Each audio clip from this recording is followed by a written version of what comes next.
انتہائی واجب الاحترام جمیع حضرات، اللہ رب ذوالجلال کی بے حد و بے حساب حمد و ثنا اور نبی اکرم نور مجسم شفیع معظم صلی اللہ علیہ وسلم کی بارگاہ عالیہ میں ہدیہ درود و سلام پیش کرنے کے بعد پچھلے جمعۃ المبارک کو معتزلہ کے عقائد کے حوالے سے چند معروضات آپ حضرات کے گوش گزار کی تھی۔ آج اس کا کچھ بقیہ حصہ آپ حضرات کی سماعتوں کی نظر کیا جائے گا۔ مالک ارض و سما مجھے حق کہنے، آپ کو حق سننے، مجھے اور آپ کو اس کے مطابق عقیدہ رکھنے اور عمل کرنے کی توفیق نصیب فرمائے۔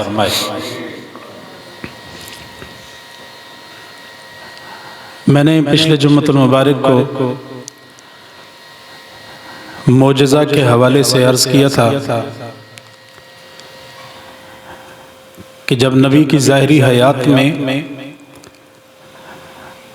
مخالفین اللہ کے کسی بھی نبی کے نبوت کے اندر اور اللہ رب ذوالجلال کی توحید کے حوالے سے کسی چیز کا انکار کرتے ہیں اور خصوصاً نبی کا انکار کرتے ہیں، تو اللہ رب ذوالجلال اپنے نبیوں کو کچھ خاص کمالات جو اللہ رب ذوالجلال کی عادت کے سے ہٹ کے ہے، اللہ رب ذوالجلال کی عادت کے خلاف ہے، اس کے الٹ ہے، کچھ ایسے امر اللہ رب ذوالجلال ان کے ہاتھ پر صادر فرماتا ہے، کچھ ایسے کام ان کے ہاتھ پہ ظاہر ہوتے ہیں جس سے ان کی نبوت ظاہر ہوتی ہے اور وہ مخالفین پر وہ اللہ کے نبی غلبہ حاصل فرماتے ہیں۔ اور کرامت کی تعریف یہ عرض کی تھی کہ کوئی غیر نبی جو نبی کا امتی ہو، باشرہ ہو، شریعت کا پابند ہو اور اس کے ہاتھ سے کوئی اللہ رب ذوالجلال کے معمول کے خلاف، اللہ رب ذوالجلال اپنے معمول سے ہٹ کے اس اللہ کے ولی کے ہاتھ پر جب کوئی ایسا کام صادر فرماتا ہے جو انسان کے دماغ اس کو تسلیم نہیں کرتا، اللہ رب ذوالجلال کی عادت کے بھی وہ خلاف ہوتا ہے، تو اس کو کرامت کہا جاتا ہے، بشرطے کہ جس کے ہاتھ پہ صادر ہو رہا ہے وہ مسلمان ہو، شریعت کا پابند ہو، نبی کو ماننے والا ہو۔ کبھی کبھی اللہ رب ذوالجلال اپنی قدرت کے اظہار کے لیے کوئی ایک کام ایسا جس کو انسان کا دماغ تسلیم نہیں کرتا اور اللہ رب ذوالجلال کی عادت اور معمول کے خلاف ہوتا ہے، کوئی ایسا کام ظاہر فرما دیتا ہے، تو وہ نبی کے ہاتھ پہ بھی ہوتا ہے اور ولی کے ہاتھ پہ بھی ہو جاتا ہے۔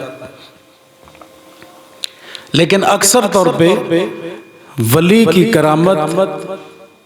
کرامت کا مطلب عزت ہوتا ہے، اکثر طور پہ اللہ رب ذوالجلال اس ولی کی شان لوگوں کو دکھانے کے لیے اور لوگوں کے دلوں میں اس کی محبت پیدا فرمانے کے لیے اللہ رب ذوالجلال کوئی ایسا امر اس کے ہاتھ پہ صادر فرماتا ہے۔ تو کبھی شان دکھانا مقصود ہوتا ہے، کبھی اللہ رب ذوالجلال اپنی قدرت کا اظہار فرماتا ہے، کبھی دشمن کے مقابلے میں ہوتا ہے۔ تو اس پہ پچھلے جمعۃ المبارک کو میں نے چند آیات پیش کی تھی، کیونکہ دور حاضر کے اندر کالج اور یونیورسٹیز کے اندر جو چیز پڑھائی جا رہی ہے اس کے اندر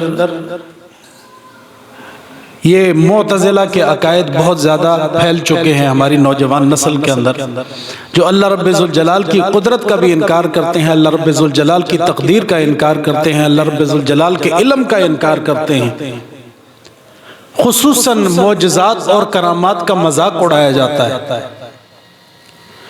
تو اس پہ چند معروضات میں نے پچھلے جمعۃ المبارک کو پیش کی تھی، اور مختصراً چند معروضات آج پھر پیش کریں گے۔ اللہ رب ذوالجلال حق گوئی کی توفیق نصیب فرمائے۔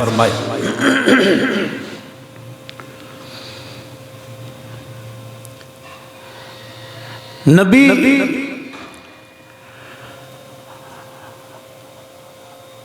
کی شان اللہ رب ذوالجلال جب دکھاتا ہے تو کبھی نبی کا کام ایسا ہوتا ہے کہ مخالفین کے اعتراضات کا رد کرنے کے لیے نبی کے ہاتھ پہ کوئی ایسا عمل صادر ہوتا ہے، جیسے حضرت موسیٰ علیہ السلام فرعون کے محل کے اندر رسیاں پھینکی گئی، اس سے سانپ بنائے گئے جادو کے زور پہ، تو اللہ رب ذوالجلال نے اس سے بڑا معجزہ عطا فرمایا کہ ایک سانپ جو حضرت موسیٰ علیہ السلام کے عصا سے بنا تھا، اللہ رب ذوالجلال نے فرمایا اپنا عصا پھینکو۔ حضرت موسیٰ علیہ السلام نے عصا زمین پہ ڈالا تو وہ ایک اژدہا بن گیا، فَإِذَا هِيَ ثُعْبَانٌ مُبِينٌ۔ تو یہاں پہ مقابلے کے لیے ہے، کبھی اللہ رب ذوالجلال اپنی شان دکھانے کے لیے، اپنی قدرت کا اظہار کرنے کے لیے، لوگوں کے ذہنوں سے شکوک و شبہات کو دور کرنے کے لیے، اور یہ بات لوگوں کے ذہنوں میں بٹھانے کے لیے کہ یہ دنیا کا معمول خود بخود نہیں چل رہا، بلکہ کوئی مؤثر حقیقی موجود ہے جو دنیا کا نظام چلا رہا ہے، جس طرح حضرت عیسیٰ علیہ السلام کی پیدائش کا عرض کیا تھا۔ رب ذوالجلال کا معمول یہ ہے کہ میاں بیوی کے ملاقات کے بعد اولاد پیدا ہوتی ہے، لیکن کبھی اللہ رب ذوالجلال اپنی قدرت کے اظہار کے لیے، جس طرح حضرت عیسیٰ علیہ السلام کی پیدائش ہو گئی بغیر والد کے، پاک خاتون کے بطن سے تشریف فرما ہوئے آپ دنیا پہ تشریف لائے، تو یہ اللہ رب ذوالجلال نے اپنی قدرت کا اظہار فرمایا۔ حضرت آدم علیہ السلام کو پیدا فرمایا بغیر ماں باپ کے، تو یہ بھی رب ذوالجلال کی قدرت ہے۔ حضرت حوا کو پیدا فرمایا، یہ بھی رب ذوالجلال کی قدرت ہے، اور یہ دنیا کے معمول سے ہٹ کر ہے۔ تو کبھی کبھی رب ذوالجلال اپنی شان دکھانے کے لیے فرماتا ہے، جس طرح حضرت ابراہیم علیہ السلام تیسرے پارے کے اندر اللہ رب ذوالجلال نے ارشاد فرمایا وَإِذْ قَالَ إِبْرَاهِيمُ رَبِّ أَرِنِي كَيْفَ تُحْيِي الْمَوْتَى، اے اللہ مجھے دکھا تو مردوں کو زندہ کیسے کرتا ہے۔ رب ذوالجلال نے فرمایا اولم تؤمن، کیا تم ایمان نہیں رکھتے؟ مولا کریم ایمان رکھتا ہوں، مجھے یقین ہے اس بات پر، لیکن اپنی آنکھوں سے دیکھنا چاہتا ہوں۔ اولم تؤمن قال بلا ولکن لیطمئن قلبی، اللہ رب الجلال نے فرمایا قال فخذ اربعة من الطير فصرهن اليك ثم اجعل على كل جبل منهن جزءا ثم ادعهن يأتينك سعيا۔ یہ رب ذوالجلال کا معمول ہے، چاہے تو خود فرما سکتا تھا، کن فرماتا وہ مر جاتے، کن فرماتا وہ زندہ ہو جاتے۔ یہ رب ذوالجلال کی قدرت ہے، وہ فرما سکتا تھا، جس طرح میں نے پچھلے جمعۃ المبارک کو عرض کیا تھا کہ حضرت مریم حضرت عیسیٰ علیہ السلام کی والدہ، اللہ رب ذوالجلال نے فرمایا کہ اس درخت کو ہلائیے، اس کے اندر پھل تیار ہوگا، یہ خود بخود آپ کے پاس بھی آئے گا۔ وہ سوکھا درخت جو ایک تنا ہے، جس کے اندر کوئی پھل نہیں، اس کے اندر کوئی پتا نہیں، اس کے اندر رب ذوالجلال آنے واحد کے اندر پتے بھی پیدا فرماتا ہے، اس کے اندر اللہ رب ذوالجلال پھل پیدا بھی فرماتا ہے، اس کو اللہ رب ذوالجلال پکاتا بھی ہے، اور پھر حضرت مریم کے پاس آتا بھی ہے۔ اللہ رب ذوالجلال کن فرما دیتا، وہ پھل تیار ہو کے آ جاتا، یا اللہ رب ذوالجلال اپنی عادت کے خلاف عرش سے بھیج دیتا۔ یہ معمول کیا ہے؟ اللہ رب ذوالجلال دکھانا چاہتا تھا کہ کرامات ولی بھی کچھ کوئی چیز ہے۔ تو یہاں اللہ رب ذوالجلال فرماتا ہے کہ اے میرے نبی، 4 پرندوں کو پکڑو، ان کے ٹکڑے کرو، مختلف پہاڑوں پہ ڈالو، ان کو پہلے اپنے ساتھ مانوس کرو، پھر مختلف پہاڑوں پر کاٹ کر ان کو ڈال دو، اور پھر اس کے بعد ان کو بلاؤ، ان کو بلاؤ، یأتینک سعیا، وہ آپ کے پاس آ جائیں گے۔ دوڑتے ہوئے آئیں گے جو پرندے آپ نے اپنے ساتھ مانوس کیے تھے، جن کو آپ نے کاٹا تھا، جن کے آپ نے ٹکڑے کیے تھے، جن کا قیمہ بنا کر مکس کر دیا تھا گوشت، مختلف پرندوں کا مختلف پہاڑوں پہ ڈال دیا تھا، اب آپ ان کو بلائیں گے، وہ آپ کے پاس اڑتے ہوئے دوڑتے ہوئے آ جائیں گے، سعیا، آپ کے پاس دوڑتے ہوئے آ جائیں گے۔ تو اللہ رب ذوالجلال یہاں پہ اپنی قدرت دکھانا چاہتا ہے۔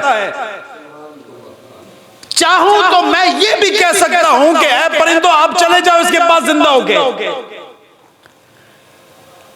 چاہوں تو ان پرندوں کو میں کن کہہ کے زندگی دے کے تمہارے پاس بھیج سکتا ہوں، لیکن اے نبی زبان آپ کی ہوگی، بولیں گے بھی آپ، تاکہ آپ کا معجزہ بن کے یہ لوگوں کے سامنے آئے۔ تو یہ رب ذوالجلال کی قدرت ہے۔ عقل والے اس پر یہ کہیں گے کہ کیسے ہو سکتا ہے کہ پرندے کٹے بھی، ان کا گوشت قیمہ بھی ہو گیا، مختلف پہاڑوں پہ رکھ بھی دیا گیا، اب بلا بھی رہے ہیں اللہ کے نبی، اور وہ اڑتے ہوئے یا دوڑتے ہوئے وہ پرندے آپ کے پاس آ بھی رہے ہیں۔ تو یہاں عقل والا عقل کہے گا کہ کیسے ہو سکتی ہے، لیکن انسان کا ایمان اگر مومن ہوگا تو وہ کہے گا رب ہے، رب ذوالجلال تمام قدرتوں کا مالک ہے، ہر قسم کے اختیارات کا مالک ہے، وہ صرف کن فرماتا ہے ہو جاتا ہے۔ تو یہاں پہ اللہ رب ذوالجلال اپنی قدرت کا اظہار فرما رہا ہے۔ کرامات پہ سب سے زیادہ رولا ہے، سب سے زیادہ جھگڑا ہے کہ کیسے ہو سکتا ہے جی۔ قرآن کے اندر 19ویں پارے کے اندر حضرت سلیمان علیہ السلام کا واقعہ موجود ہے۔ پہلے تو آپ کا معجزہ دیکھیے کہ آپ کا لشکر راستے سے گزر رہا ہے، نیچے چونٹیاں آپس میں بات کر رہی ہیں، چونٹی ایک بولتی ہے، اپنی دوسری ساتھیوں سے کہتی ہے بھائی جلدی جلدی اپنے بلوں میں گھس جاؤ، کہیں ایسا نہ ہو حضرت سلیمان علیہ السلام کا لشکر آ جائے تم ان کے پاؤں کے نیچے روندی جاؤ۔ تو اللہ کے نبی نے یہ بات بھی سن لی، حضرت سلیمان علیہ السلام نے وہ بات سنی اور آپ مسکرائے۔ یہ تو پہلا معجزہ ہے، حالانکہ چونٹی کی بات کو ہم نہیں سن سکتے، عقل نہیں مانتی اس کو، یہ معمول نہیں ہے رب ذوالجلال کا کہ انسان چونٹی کی بات کو سنے، لیکن اللہ رب ذوالجلال اپنے معمول سے ہٹ کر اپنے نبی کو عطا فرما رہا ہے۔ ہدہد غائب تھا حضرت سلیمان علیہ السلام کے دربار سے، حضرت سلیمان علیہ السلام نے ارشاد فرمایا کہ ہدہد کہاں ہے، یا تو مجھے نظر نہیں آ رہا یا تو ہے نہیں دربار میں، حضور ہے نہیں۔ آپ نے فرمایا یہ آئے گا تو اس کو میں سزا دوں گا۔ اتنے میں ہدہد آیا، اب وہ کہنے لگا جی فلاں علاقے کے اندر ایک عورت ہے جس نے اپنا ہی ایک مذہب بنایا ہوا ہے اور اس کی اپنی حکومت ہے، تخت اس کا 80 گز لمبا ہے، 40 گز چوڑا ہے، جو بادشاہوں کے لائق ہے، اتنا بڑا اس نے تخت بنایا ہوا، ہیرے اور جواہرات سے وہ مزین ہے۔ تو حضور وہ عورت جو ہے وہ فلاں علاقے میں حکومت کر رہی ہے۔ حضرت سلیمان علیہ السلام نے فرمایا اچھا، اب پرندہ گفتگو کر رہا ہے، اللہ کے نبی گفتگو کو سن بھی رہے ہیں اور جواب بھی عطا فرما رہے ہیں، یہ ہماری عقل سے دور ہے، لیکن نبی کا معجزہ ہوتا ہی انسان کی عقل سے دور ہے۔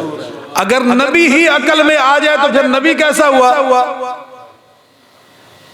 نبی کا معجزہ جہاں پہ آ کر انسان کی عقل ختم ہو جاتی ہے، وہاں سے تو نبی کی شان شروع ہوتی ہے۔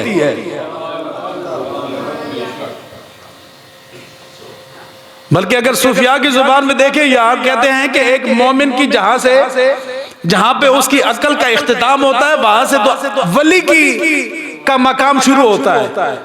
جہاں پر آگے ایک مومن کی عقل ختم ہوتی ہے، وہاں سے ولی کا مقام شروع ہوتا ہے، پھر آگے غوث، قطب، ابدال، ان کے مقامات بڑھتے چلے جاتے ہیں، پھر نبیوں صحابہ کی باری آتی ہے، پھر نبیوں کی باری آتی ہے، پھر امام الانبیاء کی باری آتی ہے، اور ہم یہاں پہ زمین پہ بیٹھ کے اور 1400 صدیوں گزرنے کے بعد آج نبی کے فیصلوں پر اور نبی کے اختیارات پہ بحث کرتے نظر آ رہے ہیں، اوقات کا پتہ ہی نہیں۔ تو حضرت سلیمان علیہ السلام نے آپ نے ارشاد فرمایا میرا خط لے کر جاؤ، خط لے کر گیا، کہ بھئی میرے مطیع اور فرما بردار ہو جاؤ. اس نے کہا ایسا کرتے ہیں کہ حضرت سلیمان علیہ السلام کو دیکھ لیتے ہیں کہ اگر اللہ کے نبی ہیں تو ہمارے وہ جو قیمتی ہم تحفے بھیجتے ہیں ان کی طرف وہ قبول نہیں کریں گے، اگر نبی نہ ہوئے تو مال پہ تنخواہ دیں گے. حضرت سلیمان علیہ السلام کے پاس وہ سامان لے کر آئے، کچھ سونے کے اور جناب مختلف قیمتی اشیاء لے کر آئے. حضرت سلیمان علیہ السلام نے فرمایا واپس چلے جاؤ، میں نے تم پر حملہ کر دینا ہے، مجھ پر ایمان لے کے آؤ، میں اللہ کا نبی ہوں، اللہ رب الجلال کو وحدہ لا شریک مانو. اس نے سنا کہ بھئی انہوں نے تو مال قبول نہیں کیا. اس نے کہا جی اب تو ان کے پاس جانا بھی پڑے گا، ان کا کلمہ بھی پڑھنا پڑے گا، کیونکہ نبی تو وہی ہے جس کو دنیا کا لالچ نہ ہو، ہمیں کلمہ پڑھنا پڑے گا. وہاں سے وہ عورت نکلتی ہے. حضرت سلیمان علیہ السلام یہاں فرماتے ہیں کہ اس عورت کے آنے سے پہلے اس کا تخت یہاں موجود ہو تو کیا بات ہے، تاکہ اس کو میری نبوت کا پتہ چلے، تاکہ اس کو میری شان کا پتہ چلے، رب ذوالجلال کی کرم نوازی کا پتہ لگے. حضرت سلیمان علیہ السلام نے ارشاد فرمایا کہ کوئی ہے جو اس کے تخت کو لے کر آئے. اللہ رب ذوالجلال کا قرآن کہتا ہے قال عفریت من الجن، جن کھڑا ہوتا ہے انا آتیک بہ قبل ان تقوم من مقامک، میں لے کر آتا ہوں اور کتنی دیر میں، جتنی دیر میں آج کی مجلس آپ کی برخاست ہوگی، جب تک آپ تشریف فرمائے ہیں اس سے پہلے آ جائے گا. آپ نے فرمایا نہیں مجھے اس سے پہلے چاہیے. حضور بڑی گل سی، انہیں تک ہفتے تو بعد پہنچنا ہے، مہینے تو بعد پہنچنا ہے، اور آپ کیوں فرماتے ہیں کہ آج ہی چاہیے، ابھی ہی چاہیے، اور یہ جو جن لا کر دے رہا ہے تو آپ مانتے کیوں نہیں؟ آپ نے فرمایا مجھے یہ پتا ہے کہ میرے پاس اس سے بھی قیمتی ہیرے موجود ہیں. آپ نے فرمایا کوئی لے کے آئے گا تخت. قال الذی عنده علم من الکتاب، ایک شخصیت کھڑی ہوئی، وہ شخصیت جس کے پاس کتاب کا علم تھا، وہ عالم تھا، نام ان کا آصف بن برخیہ تھا. وہ کھڑے ہوئے، انہوں نے کہا حضور میں لے کے آتا ہوں. آپ نے فرمایا کتنی دیر میں؟ وہ عرض کرنے لگے حضور جتنی دیر میں آپ اپنی آنکھ کو جھپکائیں گے، یعنی کہ آنے واحد میں سینکڑوں میل دور سے تخت لے کر آؤں گا، اور آنے واحد میں آنکھ جھپکے گی آپ کے سامنے تخت موجود ہوگا. وقت کتنا لگے گا؟ وہ تخت جو اتنا بھاری تخت ہے، جو کہ 80 گز لمبا ہے، 40 گز چوڑا ہے، ہیرے جواہرات سے مزین ہے، کتنا ٹائم لگے گا؟ حضور آنکھ جھپکتے میں لے آؤں گا.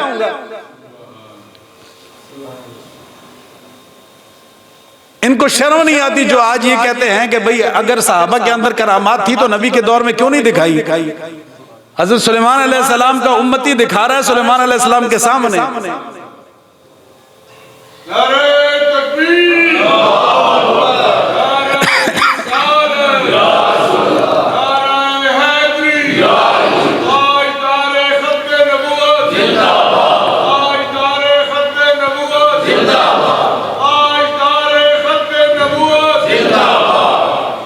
اب تفاسیر اٹھا کے دیکھیے کہ حضرت آصف بن برخیہ کون ہے. اور یہاں پہ امام قرطبی کا ایک جملہ بڑا خوبصورت ہے. آپ نے ارشاد فرمایا وَكَرَامَةُ الْوَلِي مُعْجِزَةُ النَّبِي.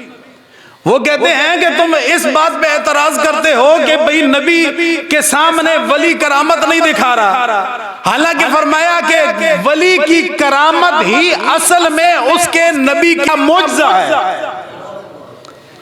حضرت سلیمان علیہ السلام کا یہ امتی کرامت دکھائے گا تو یہ معجزہ کس کا ہے؟ حضرت سلیمان علیہ السلام کا. اس پر پھر دلیل بھی دیتے ہیں کہ کیوں ان کا معجزہ ہے. حضرت سلیمان علیہ السلام کو کہنے لگا حضور اتنی دیر میں، جتنی دیر میں آنکھ جھپکے گی. آپ نے فرمایا ٹھیک ہے لے کے آؤ.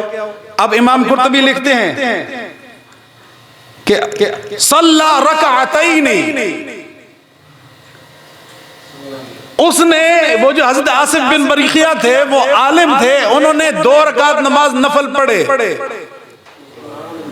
اور اس کے بعد کیا کرتے ہیں؟ نفل پڑھنے کے بعد کہتے ہیں امدد بصرک یا نبی اللہ، اے اللہ کے نبی ذرا اپنی نظر کو پھیلائیے، جہاں میں جانے لگا ہوں، جہاں سے تخت لانے لگا ہوں، اب اپنی نظر کو وہاں لے جائیے۔ مطلب کیا ہے کہ اے اللہ کے نبی توجہ آپ کی ہوگی، لاؤں گا میں۔ جے صاف زبان کہیے تو اس کا مطلب یہ ہوئے گا کہ اے اللہ کے نبی مدد فرماؤ، میں لے کے آنا لیکن مدد تو ہڈی ہوئے گی۔ امدد بصرک یا نبی اللہ، اے اللہ کے نبی اپنی نظر کو بڑھائیے، پھیلائیے، جہاں تک میں جاؤں گا۔ اللہ کے نبی نے توجہ فرمائی، جب نظر کو واپس لے کے آئے تو تخت سامنے پڑا ہے۔ کتنا وقت لگا؟ آنے واحد کے اندر، ایک ہی گھڑی کے اندر، آنکھ جھپکتے ہی تخت سامنے موجود ہے۔ وہ محل پھٹا کیسے؟ یار اتنی دیر میں تو آیا جایا بھی نہیں جائے گا۔ تخت کو اپنی جگہ سے اکھاڑنا بھی ہے، اس کو نکالنا بھی ہے، اس کو لانا بھی ہے، اس کو سامنے رکھنا بھی ہے، وقت تو بڑا چاہیے۔ لیکن کتنا وقت لگا؟ آنے واحد کے اندر ایک ہی گھڑی میں آنکھ جھپکتے ہی تخت سامنے۔ بولیے تخت سامنے۔ تو اب یہ معجزہ کس کا ہے؟ حضرت سلیمان علیہ السلام کا۔ کرامت کس کی ہے؟ اس اللہ کے ولی کی۔ اب اس پہ الفاظ کیا ہیں آگے؟ حضرت سلیمان علیہ السلام کہتے ہیں قال ھذا من فضل ربی، یہ میرے رب کے فضل سے تھوڑا سا ہے۔ یہ جو اتنی دور سے تخت لایا گیا ہے، یہ جو میرے سامنے تخت حاضر کر دیا گیا ہے، یہ میرے رب کے فضل کا کچھ حصہ ہے۔ آگے الفاظ ہے لیبلونی، اس لیے کہ وہ رب مجھے آزمائے۔ حضور کرامت انہاں دکھائیے تو آزمائش تو ہڈی کی میں ہے۔ کوئی سمجھ آئی کہ نہیں آئی؟ اشکر ام اکفر، رب ذوالجلال مجھے آزماتا ہے، یہ میری آزمائش ہے کہ شکر کیا جاتا ہے کہ ناشکری کی جاتی ہے، کہ میں شکر کرتا ہوں کہ ناشکری کرتا ہوں، یہ میری آزمائش ہے۔ حضور تخت تو وہ لے کے آئے ہیں، آزمائش آپ کی کیسے ہوئی؟ فرمایا کہ ٹھیک ہے تخت تو وہ لے کے آیا ہے، لیکن وہ میرا امتی ہے، اس کی کرامت میرا معجزہ ہے۔ کوئی بات سمجھے کہ نہیں سمجھے؟ اب اللہ کا نبی وہ تخت لے کے آ رہے ہیں، وہ آصف بن برقیہ، وہ ولی، لیکن کرامت اسی ولی کی ہے اور معجزہ کس کا ہے؟ امام قرطبی اسی بات کو بیان فرماتے ہیں، آپ فرماتے ہیں کہ کوئی بھی ولی جب کرامت دکھاتا ہے، کوئی بھی ولی کرامت دکھاتا ہے تو وہ اصل میں اس کے نبی کا معجزہ ہوتا ہے۔ تو قیامت تک جتنے ولی کرامات دکھائیں گے وہ امام الانبیاء کے معجزوں میں شامل ہے۔ تو جو کسی ولی کی کرامت کا انکار کرتا ہے تو اصل میں وہ نبی کے معجزے کا۔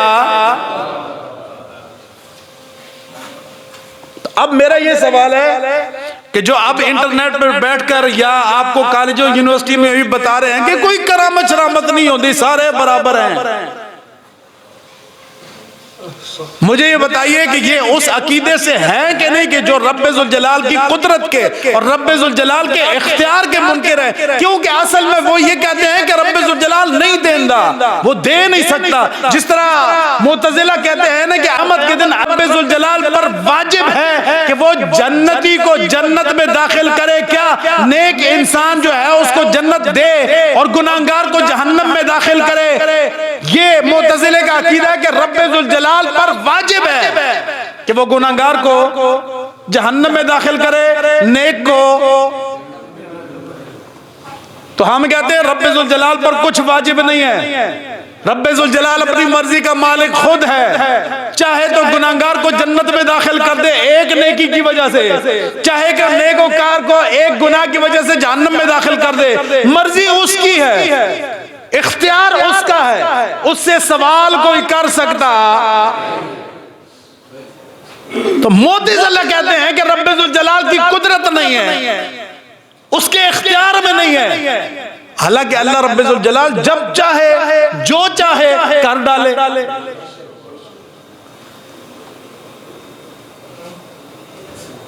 اچھا، اللہ رب ذوالجلال جب چاہے جو چاہے کر ڈالے۔ حضرت یوسف علیہ السلام، حضرت یعقوب علیہ السلام کی بصارت ختم ہو گئی تھی، اللہ رب ذوالجلال کا ایک امتحان تھا، یہ نہیں کہ کوئی عیب نہیں تھا، اللہ رب ذوالجلال کا ایک امتحان تھا۔ حضرت یوسف علیہ السلام نے اپنا کرتا حضرت یعقوب علیہ السلام کی طرف، اپنے والد کی طرف بھجوایا، وہاں سے کرتا چلا، یہاں حضرت یعقوب علیہ السلام نے ارشاد فرمایا مجھے حضرت یوسف علیہ السلام کی خوشبو آ رہی ہے، حالانکہ مشہور تو یہی تھا کہ آپ کو قتل کر دیا گیا ہے، بھیڑیے نے کھا دیا ہے، حالانکہ یہی مشہور تھا، لیکن آپ نے فرمایا مجھے حضرت یوسف علیہ السلام کی خوشبو آ رہی ہے۔ اب کرتا پہنچا آپ کے پاس، کس لیے بھیجا؟ ایک نبی نے دوسرے نبی کے لیے، ایک بیٹے نے اپنے والد کے لیے، لیکن نبی ہونے کی صورت یہاں ٹھیک ہے کیونکہ نبی اپنا کرتا بھجوا رہا ہے نبی کے لیے، اور رب ذوالجلال اس کو قرآن میں بیان کر رہا ہے۔ کرتا بھیجا حضرت یوسف علیہ السلام نے حضرت یعقوب علیہ السلام کے لیے کہ جاؤ میرے والد کو یہ کرتا دو اور ان سے کہو کہ اپنے چہرے پر اس کو لگائیں۔ حضور کیا ہوگا؟ فرمایا کہ میرا کرتا جائے گا، حضرت یعقوب علیہ السلام اس کو اپنی آنکھوں سے لگائیں گے، اللہ رب ذوالجلال ان کو بصارت عطا فرمائے گا، اور پھر فرتد بصیرا، اللہ رب ذوالجلال نے بصارت عطا فرمائی۔ اللہ رب ذوالجلال چاہے تو نبی کے کرتے میں یہ تاثیر پیدا فرما دے کہ وہ بصارت دینے والی ہو، اگر رب چاہے تو کرتے کی شان بنا دے، اور رب چاہے تو کسی ولی کو شان عطا فرما دے۔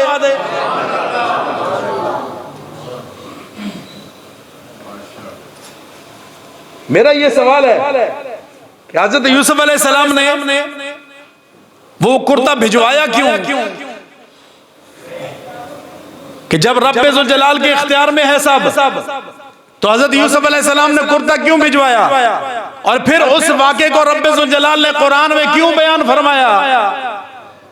کرتا بھجوانے کی وجہ کیا تھی، اور رب ذوالجلال کا قرآن کے اندر لانے کی وجہ کیا تھی؟ رب ذوالجلال یہاں پہ بھی اپنے نبیوں کی شان دکھانا چاہتا تھا کہ جو رب ذوالجلال اپنے نبی کے جسم کے ساتھ مس ہونے والے کرتے کی شان اور اس کی عزت رکھتا ہے، تو جو ولی رسول اللہ صلی اللہ علیہ وسلم کی غلامی میں زندگی گزار رہا ہو،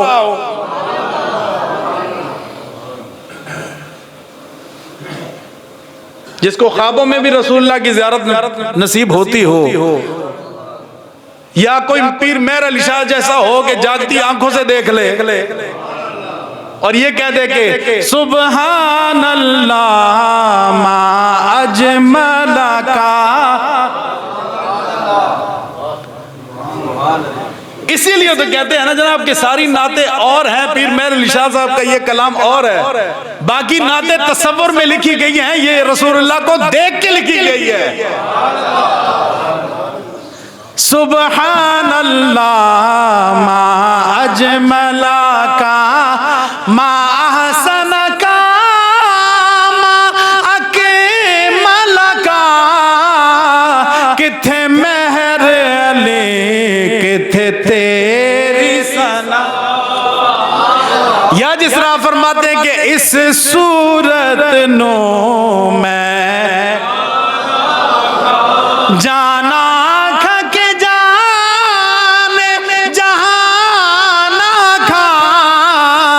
سچ آکھا تے رب دی میں شان آکھا، سچ آکھا تے رب دی میں سچ آکھا تے رب دی میں، جس شان تو شان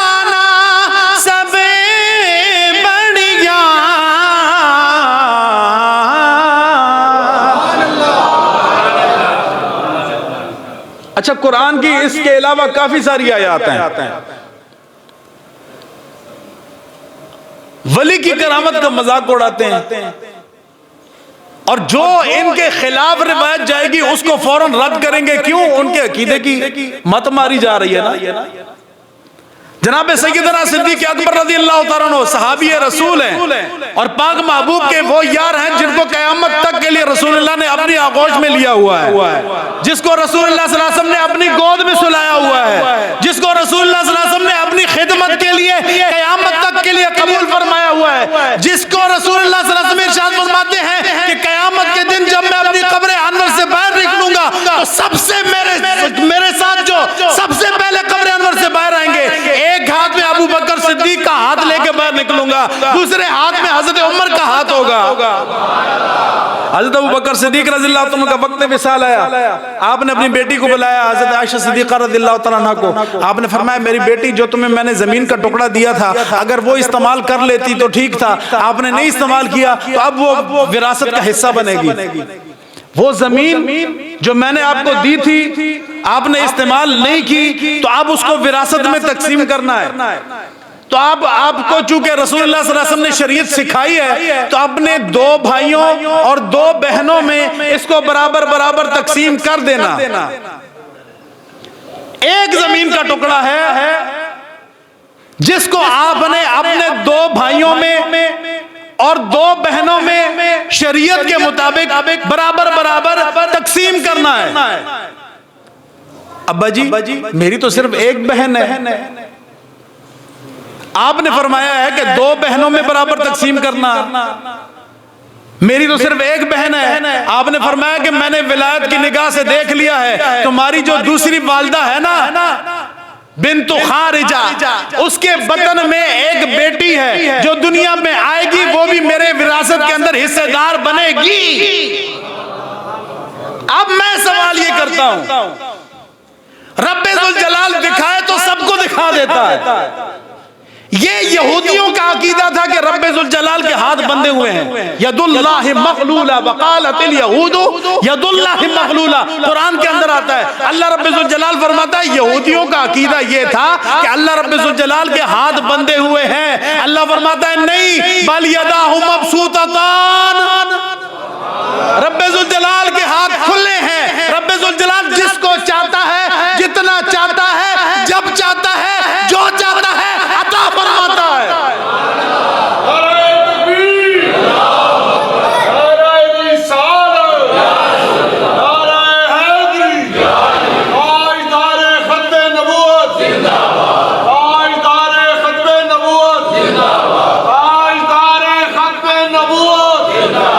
رب جب چاہتا ہے، جس کو چاہتا ہے، جو چاہے عطا فرماتا ہے. کوئی رب ذوالجلال سے سوال نہیں کر سکتا. رب ذوالجلال کی شان یہ ہے کبھی رب ذوالجلال کسی دشمن کے مقابلے پر نبی کو معجزہ عطا فرماتا ہے، کبھی اپنی شان دکھانے کے لیے نبی کو معجزہ دیتا ہے، ولی کو کرامت دیتا ہے. رب ذوالجلال اپنی شان دکھانے کے لیے، کبھی ولی کی عزت کو بڑھانے کے لیے. تو اب یہ سوال ہوگا کہ اللہ کے نبی کے دور کے اندر صحابہ نے رسول اللہ کے سامنے کیوں نہیں دکھایا؟ حضرت سلیمان علیہ السلام کے صحابی نے ان کے سامنے کرامت دکھائی، آپ کے کسی صحابی نے آپ کے سامنے کیوں نہیں دکھائی؟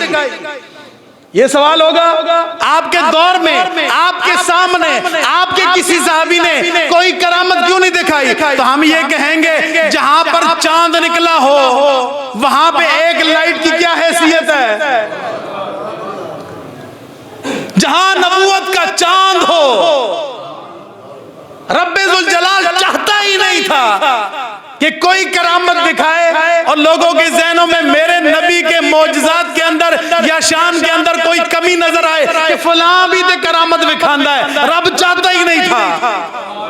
پاک محبوب جب پاک محبوب کا وصال ہوا، حالانکہ پاک محبوب کے دور کے اندر صحابہ کی کرامات موجود ہیں. پاک محبوب نے کسی صحابی کو فرمایا تھا کہ فلاں علاقے کے اندر جاؤ، وہاں پہ جا کے تبلیغ کرنی ہے، حضور مجھے کوئی عطا فرمائیے. اللہ کے پاک محبوب نے ارشاد فرمایا ٹھیک ہے تمہیں ہم کرامت عطا فرماتے ہیں. اس صحابی کے ماتھے کے اندر ایک نور جلتا تھا.